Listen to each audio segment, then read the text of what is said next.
Today I want to share with you my kitchen journal. Some people call this a recipe journal or a recipe notebook.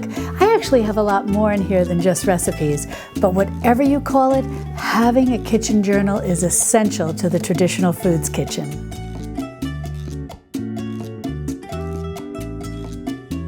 Hi sweet friends, I'm Mary and welcome to Mary's Nest, where I teach traditional cooking skills for making nutrient-dense foods like bone broth, ferment, sourdough, and more. So if you enjoy learning about those things, consider subscribing to my channel and don't forget to click on the little notification bell below. That'll let you know every time I upload a new video. In a previous video, I talked with you about my pantry list, which I'll mention again in a little bit.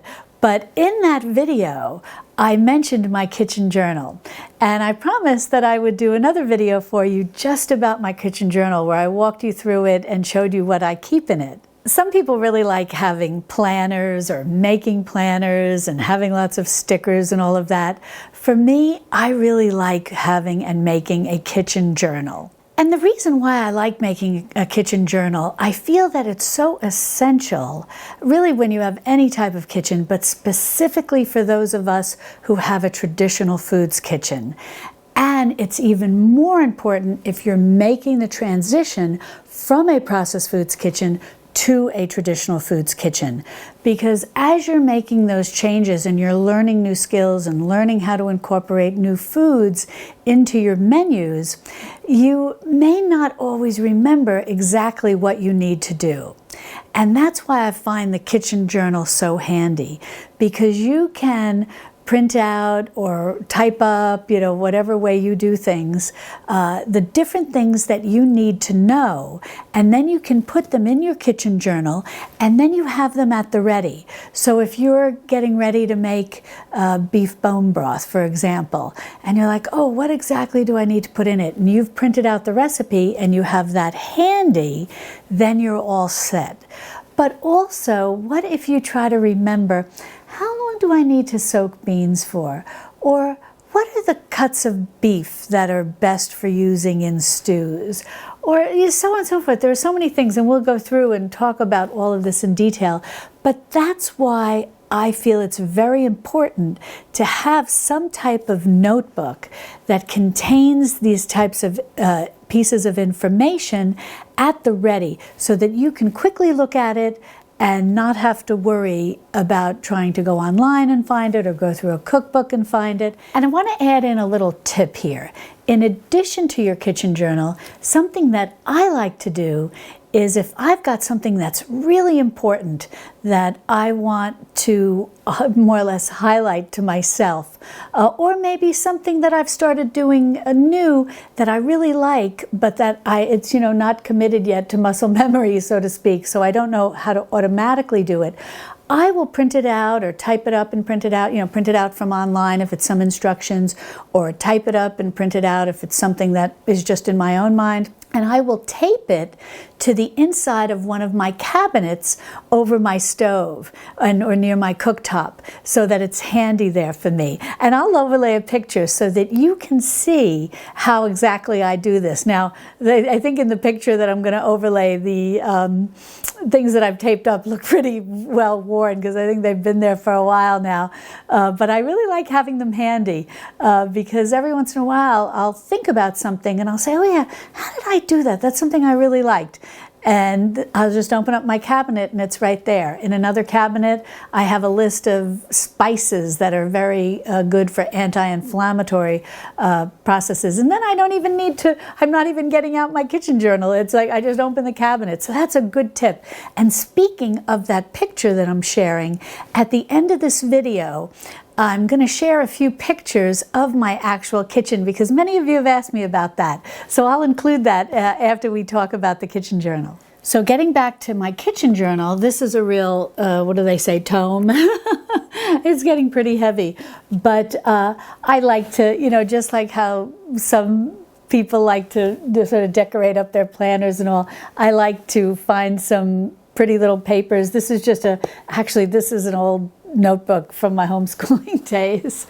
But what I like to do is just take some pretty little paper that I find at, the little craft shops and stuff, And then I'll just, decorate it up a little with that. And then I just have on the side here, because I keep this on my desk, Mary's Kitchen Journal.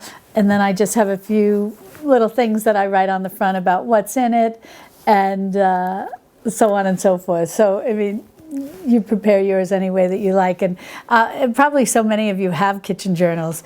So if you do, I'd love to hear about them and how you organize yours in the comments below. But the first thing that I have when I open this is I have, the notebook has a little pocket here. And so what I like to do is stick here sometimes maybe a newspaper article or something I've printed out online that I haven't had a chance yet to incorporate into here. But this way I know they're all corralled here and I'm not going to lose anything that I felt was important. Then also sometimes I'll put little paper wrappers from different products I like. Sometimes I even have the cutouts, from a box of something that I bought. And I'll just stick them in here so that I don't forget on my next shopping trip what it was that I liked, so that I can remember to buy that again. And I usually do that with things that are new, that I've not been buying regularly. And then I just take a legal size envelope that I, again, just tuck in here, and then I just have the flap so that I don't lose track of it, that I know it's there. I just have the flap like sticking out like that. And what I do in here is I put all my receipts for the month or so. I'm not like strict or exacting about it, but the various things that I've purchased at the grocery store, so I can keep track of how much money I'm spending, and am I in budget, and so on, in my grocery budget, and so on and so forth. And then I also print out from online anything that I've ordered, because as I've shared with you, some of the things that I purchase here for my traditional foods kitchen, now granted, it's not required. You can find everything you need at the grocery store. You don't even need to go to a specialty store, especially if you're getting started on your journey from a traditional foods kitchen, from a processed foods kitchen to a traditional foods kitchen. But I do order some things online. We have droughts here periodically, although I try to buy a lot of things locally. We have pretty bad droughts here periodically in Texas. And sometimes it can be hard, to get bones or grass-fed beef and things like that. And as I've shared with you, because I know a lot of you have asked me, where do I buy my bones? And I often buy them from a company called U.S. Wellness Meats. They're wonderful. The cattle's all, pasture raised, out on the range in other states, than Texas.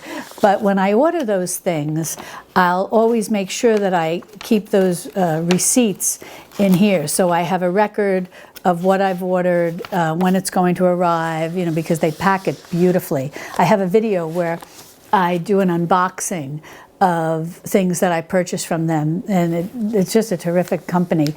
And they often have bulk pricing to make it very attractive. And also, I just want to mention, be sure to open, if it's ever something that you want to do, if you ever want to order online from places like U.S. Wellness Meats or Vital Choice Seafood, which is wild-caught seafood, and some other places, be sure to open the description underneath this video, because I have a lot of coupon codes. The one for U.S. Wellness Meats is 15% off your purchase. So definitely go and check that out if that's something you ever want to do. It's a nice savings. But in any event, so that's what I do. I just keep those right there so I know what I've ordered, how much I've spent. And as I said, it may be monthly in terms of tracking my grocery budget, but I often like to keep my receipts, especially for those things that I do order online, like bones or grass-fed meat, so that I know what I ordered last time.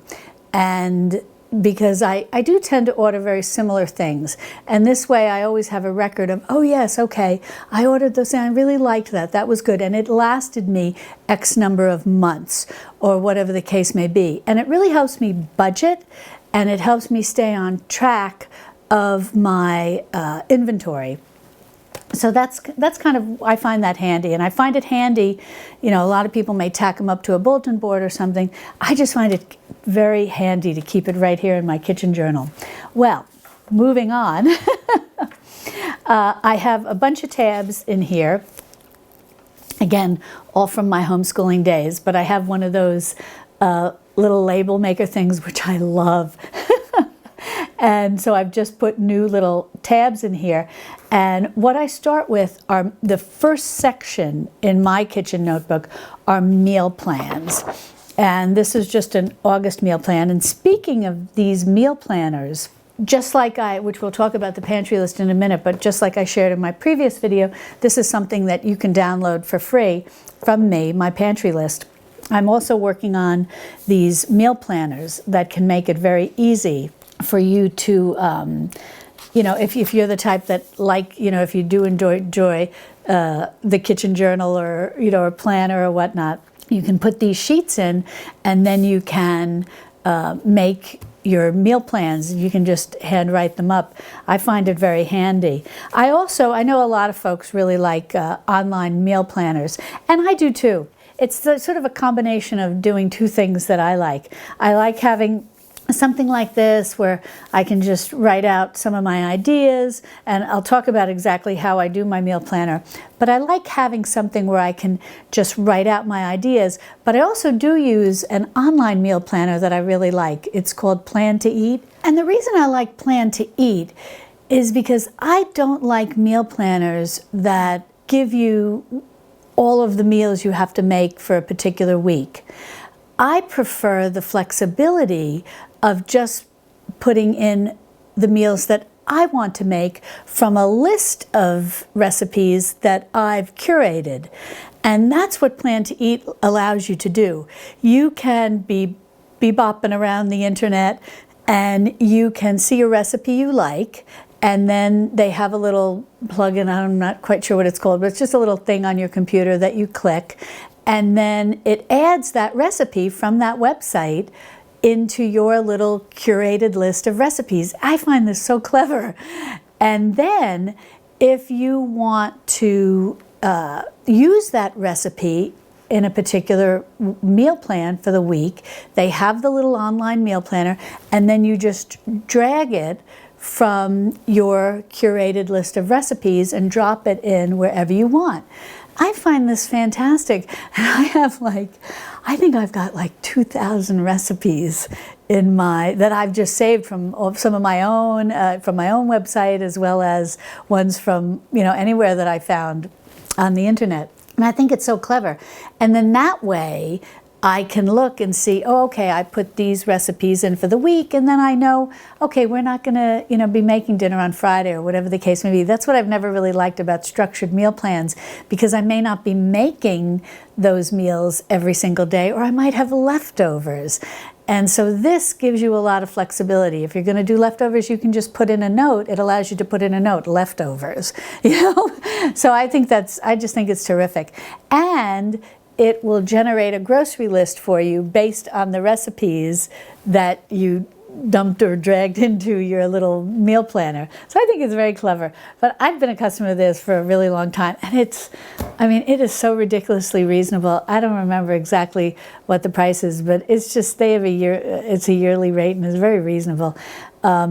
And they'll even let you, under normal circumstances, they let you try it out for 30 days for free. If you open the description under this video, I have a code for you where you can try it out for free for 60 days. So that's nice. After 60 days, you're going to definitely know whether you use it or not. But in any event, as I said, I also like having something that I kind of make up myself and print out. And this just says August, summer. Here's just a blank one. And I've written in the month, and then I have the season, and then I have all the days of the week with a theme. And what I like to do is, and any of those of you that are familiar with the Food Nanny and her books, the Food Nanny books, I love her. I just think she's so cute. She had this great tip that rather than stressing yourself exactly of making an exact meal plan, have themes for each night. And then when you're at the grocery store, you can see what's on sale, what's in season, so on and so forth, and you're not wedded to something very specific. And by having this theme, you know what you're making that night. You may not know specifically, but you have a broad picture. And so, for example, her themes, I think, are a lot more dramatic. You know, she has cute names for them. I'm very basic. But my theme for Monday is chicken. Now, it's usually leftover chicken because on Sunday, I often roast a chicken for our Sunday dinner, which is our main Sunday dinner meal. You know, I serve it about 2 o'clock in the afternoon. And I like the chef and cookbook author Jamie Oliver, he calls that a mothership meal because you can do so much with when you make that sort of big family meal on a Sunday. You've got leftovers. In my case, with the roast chicken, you've got the beautiful chicken dinner, then you've got the carcass left over to make your bone broth, and then you can use your bone broth to make a soup with any little bits and bobs you were able to save from your roast chicken. So that's wonderful. So in any event, I will put, I have chicken, as my theme from Monday. And if I have leftovers, great. If not, I will, make some type of chicken dish. And moving forward all the ways to Sunday, my theme on Sunday is what I call family favorites. That's usually a roast chicken. But if it's not, and it's something else, that's fine. I have that flexibility. Okay, what do I have in the fridge or the freezer that my family will enjoy, and I'll make that on Sunday. And then assuming there's leftovers, great, we can eat that Monday. If not, chicken. And then for Tuesday, I have soup and salad. I'm laughing as I read this because this was, I'm filming this during the time when many of us are home quarantined, and I have the theme as date night because I had put that in back when our son went to college. And I was thinking, Wednesday could be a date night, but no one's leaving the house right now. But anyways, generally Wednesday I'll do fish, as I also will do fish on Friday, because I do try to get fish in twice a week. And then Thursday, right now, I've written meat there, but that again is very flexible because as I've shared with some of you in the past, my husband's not a huge meat eater. He's more of a chick and a fish person. Sometimes, especially when my son was home, I might make like a little London broil or something. He does occasionally. He's also a chicken and fish guy, but he does an occasional steak or something like that. So I kind of had that, but sometimes it'd be what we call mixed grill, where I make a little variety of things so everybody has something that they enjoy. But anyways, you can put any theme that you like. Food Nanny, has pizza night or Mexican night or taco night. A lot of people, what's the expression now? Taco Tuesday, Meatless Monday, things like that. So that's basically what I have in the meal planning section. And then I'll also put in some notes. In addition to just sort of having my little meal planner, I'll also put in some notes of what my family's favorites are. And then I have a section, these are things that I just made myself that I printed out, family favorites, and then I have down here new things to try. And then my next tab is in season. This is so important to me. Shopping in season, cooking what's in season, because it makes such a difference on your grocery budget. And I know everybody feels a little differently about this because I've talked about this in the past, and I've just found your comments regarding this fascinating. I read a couple of books by a gentleman, and boy, his first name is escaping me right now, but his last name is Douillard. And I'll put links to his books below, but they're very interesting. And he talks about how our gut bacteria changes throughout the year, and that we are more able to digest certain foods at certain times of the year based on our gut bacteria. So, in the summer, it's very easy for us to digest fruits, for example. In the winter, more easy to digest meats, and so on and so forth. And he gives all his scientific reasoning for this. But I know some of you said, oh, but what if you live in a warm climate? Or what if you live in a really cold climate? Or, is it okay to eat frozen blueberries in January and things like that? And he goes into a lot of detail about this and how that, yes, if you live in a warm climate like I do, or you're in Florida, your seasons extend, and and your good gut bacteria also extends. So I just find it fascinating. But in any event, the bottom line with shopping in season is it makes things much more affordable. And what I do is whenever I come across something that talks about food in season, I'll just rip it out of a magazine or a flyer from the grocery store, and I'll put it in my in-season section. And I really like having that because, and also too, I try to find those handouts, like these are from my local grocery store. Actually, those of you in Texas, you know what I'm talking about, H-E-B, and then their little sister store, Central Market. And they'll send out these mailers, and they're like little magazines, or sometimes you can just pick them up when you're at the store. And they talk about what's in season, and what I like about it is it's what's in season to us here in I guess throughout the state. But that is very helpful too, because depending on where you live, different things are going to be in season at slightly different times. So I like that. And they break it out March through May.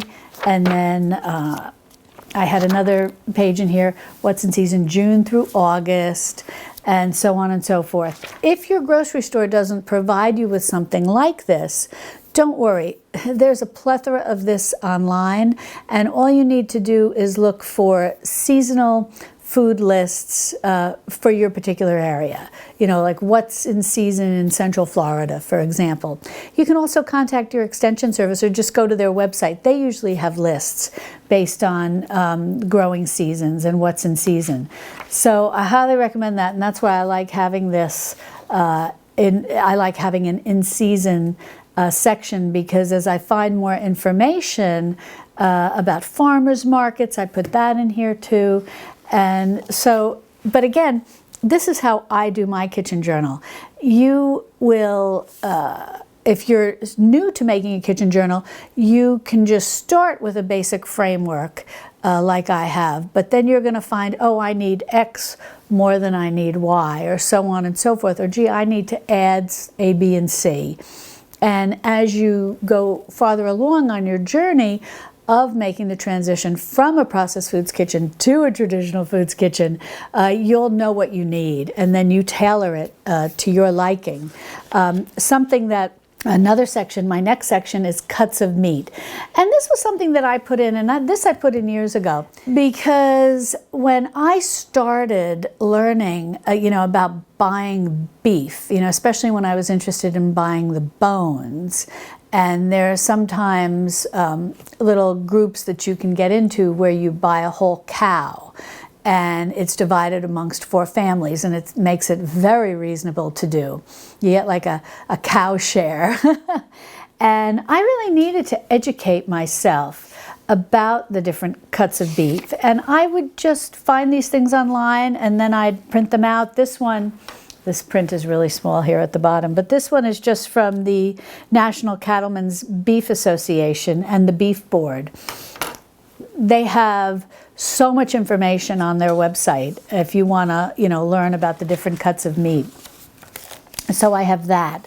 And then I have information on pastured poultry, and a place sometimes that I buy some poultry from online, and their thoughts about how their chickens are raised, and so on and so forth. Then I have information on fish, and this I just find really fascinating. It's my ice maker. It always makes so much noise. Again, different types of fish, and how I found this article just in a magazine, how to shop the fish market. And this type of information I find is like invaluable, because it's not something I'm referring to every day. But when I'm planning on going grocery shopping, and I know, in the summer months, it's when you see a lot of the seafood coming into the grocery store, into the fishmonger section of your store. And it's nice to know what these different fish are if you've not tried them before, especially if they're coming from the Pacific Northwest or from Alaska. They do tend to appear in the summer when that's their fishing season. So it's just things like that, whatever you need to educate yourself on. So I highly recommend that. And if you ever buy fish online, I think I mentioned this earlier when I was talking about U.S. Wellness Meats, I have a coupon code for Vital Choice, which is a seafood company out of Alaska. They have great salmon. And what I do to keep things really cost effective, and I have a coupon code down there as well, which helps with savings. But you can buy the whole side of salmon for a very reasonable price.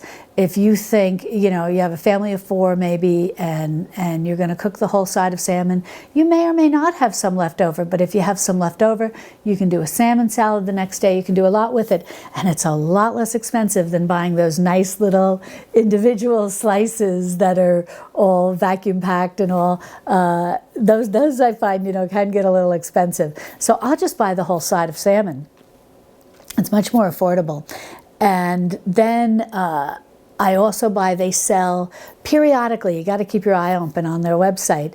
They sell like little chunks. I think sometimes fishermen may call it chum, I'm not exactly sure, but the little chunks of fish that they had left over after they gutted and cleaned up a fish.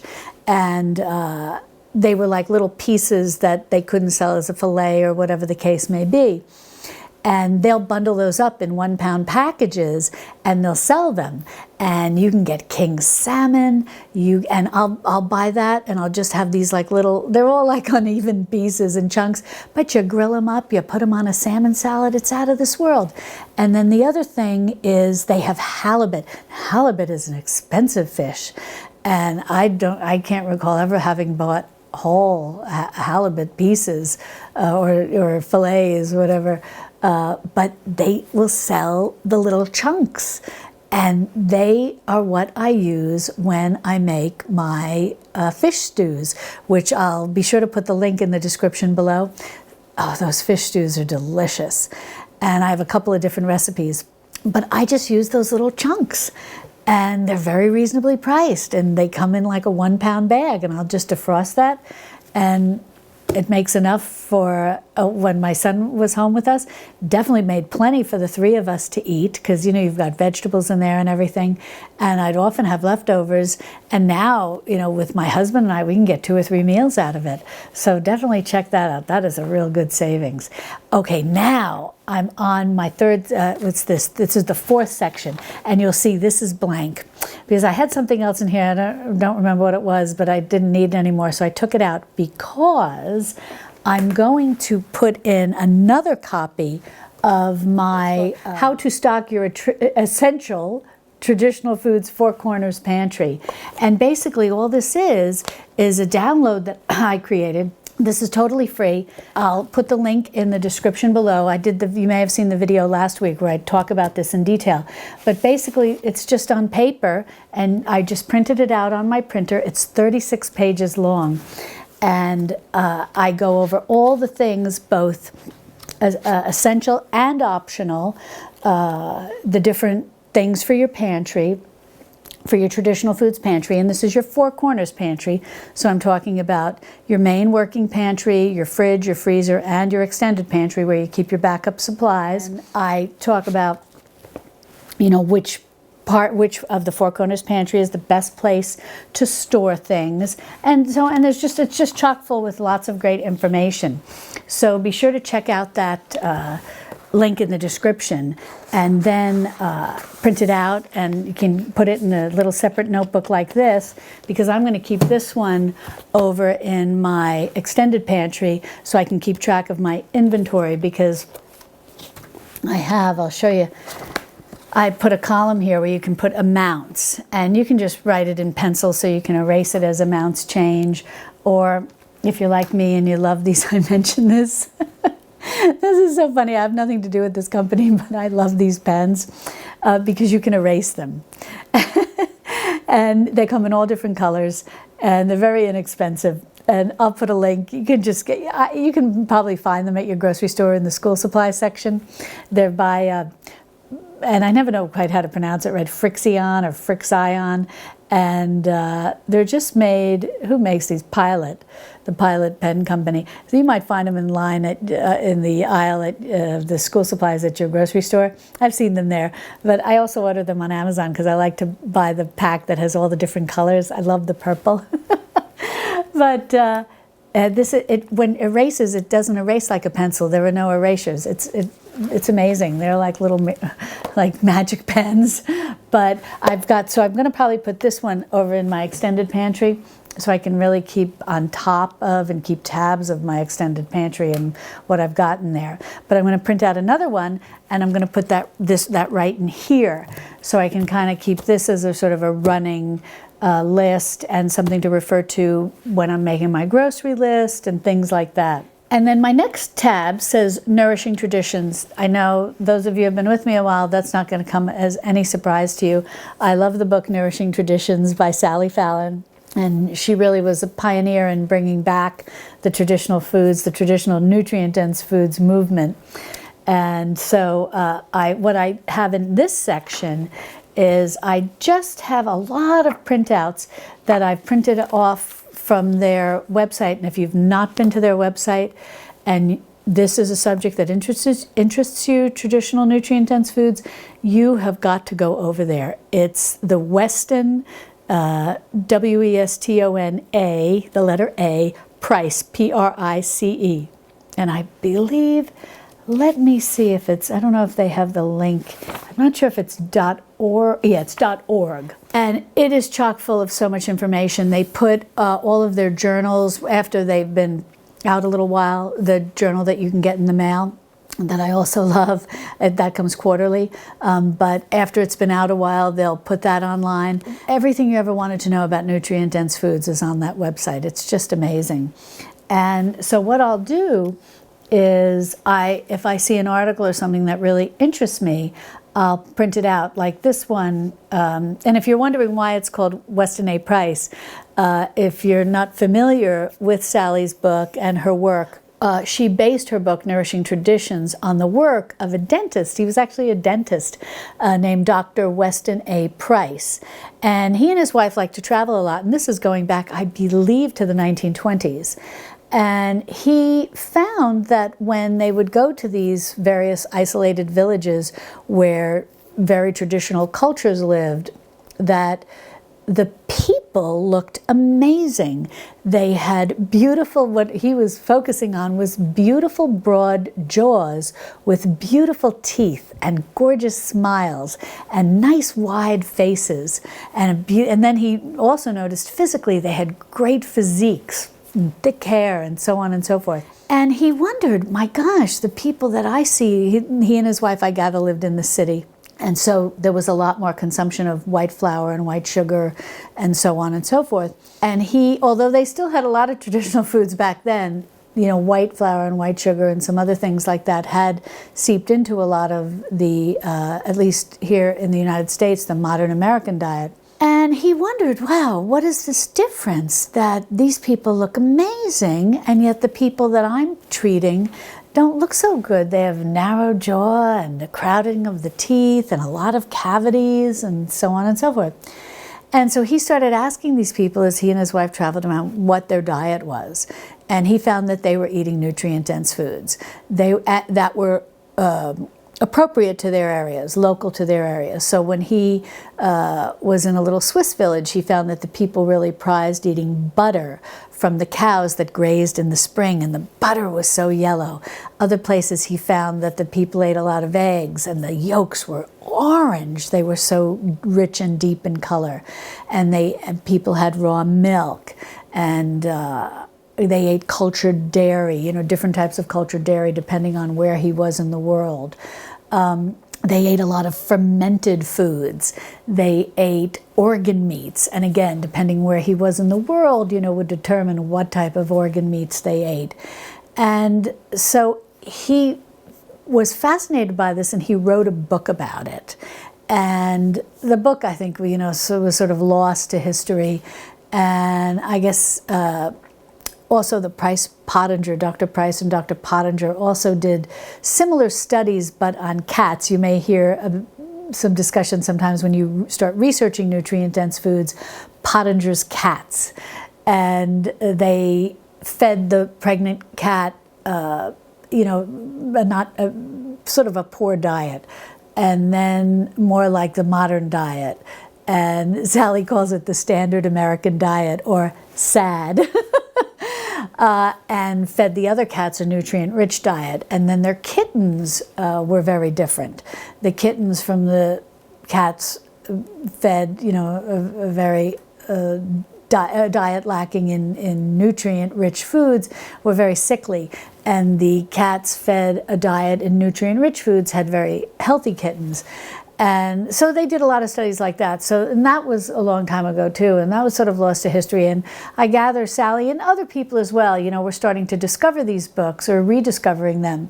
And that's when Sally wrote Nourishing Traditions. So in any event, that was a long explanation. But and then, if those of you who've been with me for a while, that's no surprise. I like to chat about all this.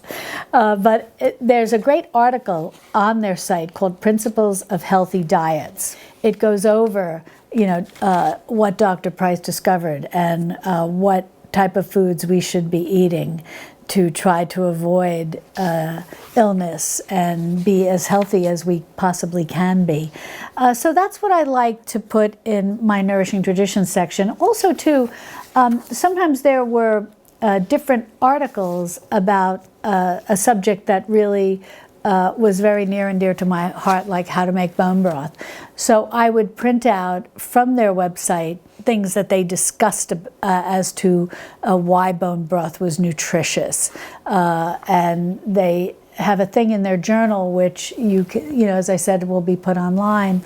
I don't remember exactly what the section is called in the journal, but it's like from the kitchen or from the pantry, something like that. There's often a discussion about different nutrient-dense foods and why they're beneficial for you, and then how to make them. So, I'll just print out things like that. And so that is sort of my final my 5 sort of main sections. Then what I like to do is then I also leave some things empty where I want to eventually, add different. These are all preparing grains, nuts and seeds, information that I like to have healthy, that I like to have handy about anything related to Nourishing Traditions. Then I go into finally, we're at the recipes. So the recipe notebook or the recipe journal section of my kitchen journal. And that really kind of takes up the bulk of the back of my journal.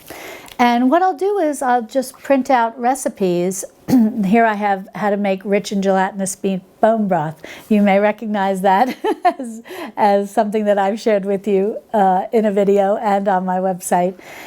And I'll just print these things out so that if I want to quickly refer to something, even though a lot of these things I've been making for so long, but every once in a while I want to refer and say, what exactly did I say?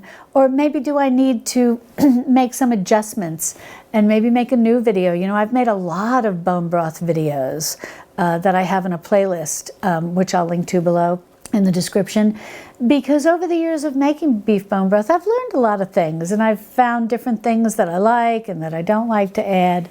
And then I've also printed out and put in here my no-knead sandwich bread. This is great for beginners. If you're new to making bread and you really just want to start with white flour and yeast because you want to replace the sandwich bread that you're buying in the plastic bag from the grocery store, this is great. And so I actually put this in here recently because I get a lot of questions. And it's nice to just have it printed out where I can refer to it when I'm working and answering questions. And then what I also like to add are these little plastic dividers, but that are also have like a little envelope here. So if I'm in a rush and I don't have chance to hole punch things, or maybe they're something that I've ripped out from a magazine or the newspaper and they're very loose and kind of difficult, or not this traditional paper size, I'll just stick them in here, and that's very handy. It kind of serves a similar purpose to my very front section here that I showed you in the very beginning, where I stick things that I haven't had a chance to file. But these are very handy. I highly recommend them. And I also add in just some loose leaf paper for whenever I just want to sit down and make some notes. I don't do that too much, but in this particular kitchen journal. But I do like to have it just in case something hits me when I'm going through this or adding a recipe and I think about something, and then I can just quickly jot it down. And behind my loose leaf, I just have this little sticker. It's like, I don't know if you've seen these. They're Post-it notes, but they're like plastic or something. They've got some nice body to them, and that I wrote on. You can write on them. It's very clever. And I just put ideas. And basically, if I'm searching around the internet and I see something that's intriguing to me, but that I'm not necessarily familiar with, or maybe it's something I've never made before, and it's usually something to do with a technique relating to some type of traditional nutrient-dense food, but it's a very new concept to me. I'll just put it here in ideas, because I may wind up, when I have time to sit down and look at it and read it, I might read it and say, no, that's something I don't want to tackle, or I don't think my family will like it, or whatever the case may be. And then I'll just discard it. But I know that it's in here, and I don't have to think, where did I put that? Then if I want to keep it, great. If not, I just discard it. And this was something that I have here that I put in, is so intriguing to me. This is a very detailed recipe. Maybe one day I'll make a video on this, but oh gosh, I think this could be a long one. It has 3 parts to it, and it's how to make homemade corn tortillas. But this is just not any corn tortilla. This is true traditional corn tortillas. These tortillas are made in the traditional way that they were made in Mexico, that I don't even know if people make them there like this anymore, because you can buy the corn flour, the masa, that's already been treated with lime, and that's not the fruit lime. It's a chemical, but what naturally occurs, in rock, I think. And you can buy that. Years ago, it's what people would soak their pickles in before they pickled them, and can them to keep them crisp. Lime, I guess, has different properties, but the traditionally prepared masa has already been treated with the lime. And the reason is corn contains an ingredient that can make it very difficult to absorb the nutrients from it, specifically the B vitamins. Now, this is not a big issue if it's not the staple of your diet. But if corn is the staple of your diet, you need to make sure that you can absorb all the nutrients from it.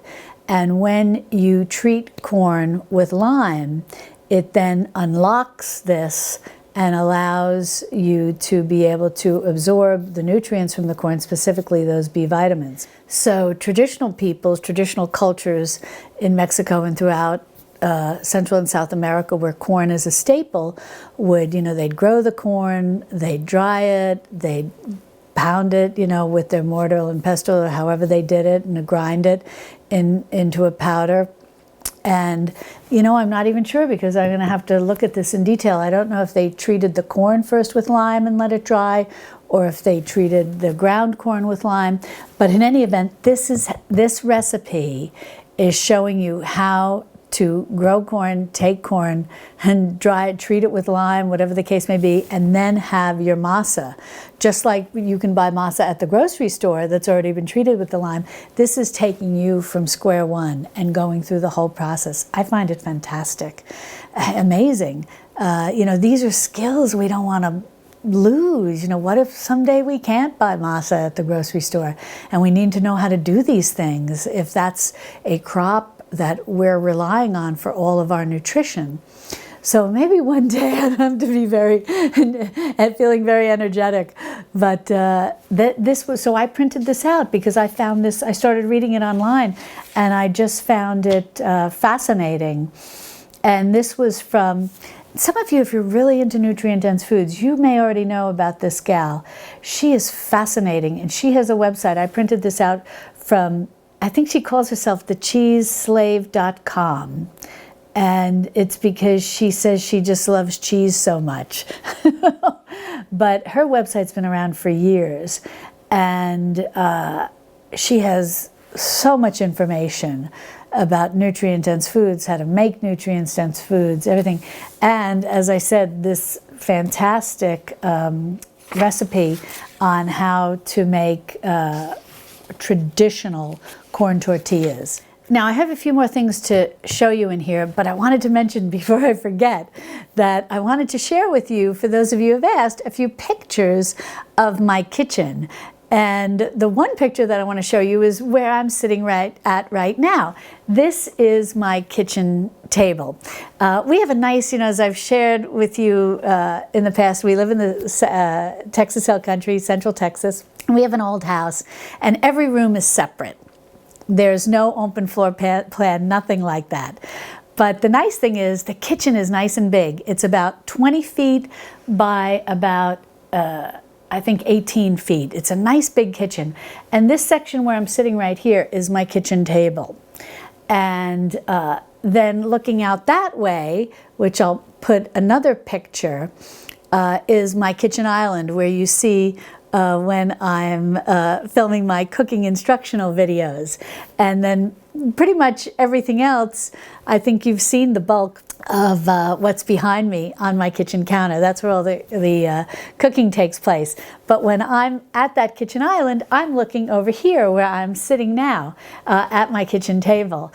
And so it's lovely. I have a wingback chair to sit and rest in when I'm waiting, you know, for a timer to go off or something like that. I've got a fireplace, which is delightful.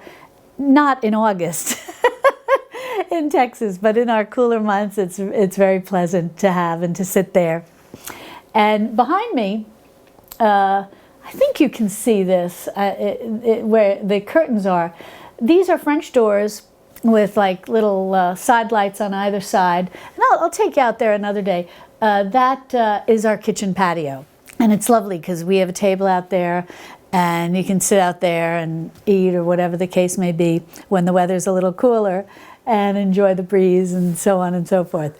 And I just wanted to share that with you because I know a lot of you have been asking me to see a picture of this part of my kitchen. And then here in my back pocket of my binder, I just have more blank menu planners.